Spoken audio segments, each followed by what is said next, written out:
Solomon was providing nuggets of wisdom that I believe every single human being needs to grasp, because it's going to affect some part of your life. And one thing I love about the Proverbs is that they're so real and practical.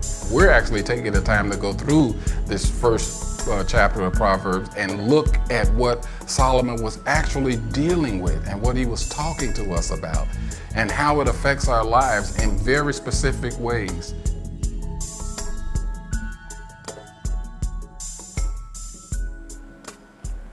Knowledge is power. That power and knowledge can be used against you. So here's how you keep the world's knowledge and information, because we can obviously, when you're pursuing all of this knowledge and what's it going to take for me to be successful in this life, you got people along the way who withhold information. Anybody ever worked on jobs where people withhold stuff?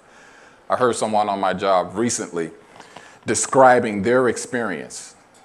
This is a woman, she's from another state.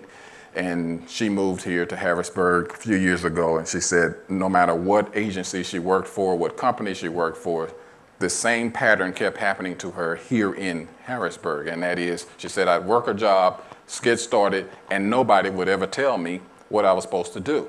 She said, it just seems like here in Harrisburg, people just throw you in, and you're just supposed to kind of figure it out on your own how to do stuff.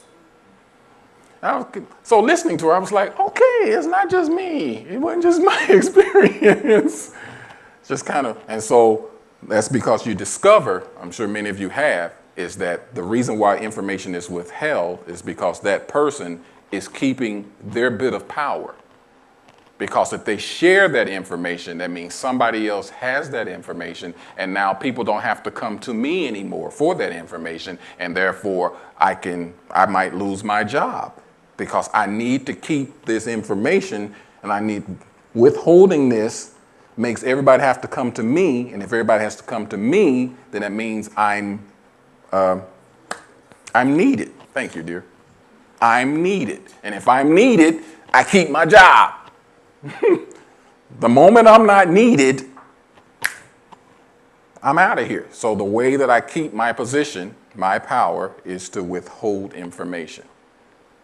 And so here comes somebody, especially like you young people, you're new on the job and you're vibrant and happy and just a sponge. Tell me, tell me, tell me. And you're wondering why you keep running to all these people who keep. Well, you'd be like, all I asked was, but you don't know what you asked for is you asked someone to give you information that they feel threatened if they hand this information over to you. You'd be like, you mean to tell me you've been here for 5 years, 10 years, 15 years, 20 years, and nobody else know how to do this in this entire building but you? What kind of sense does it? All right, I'm flashing back. That don't make no sense.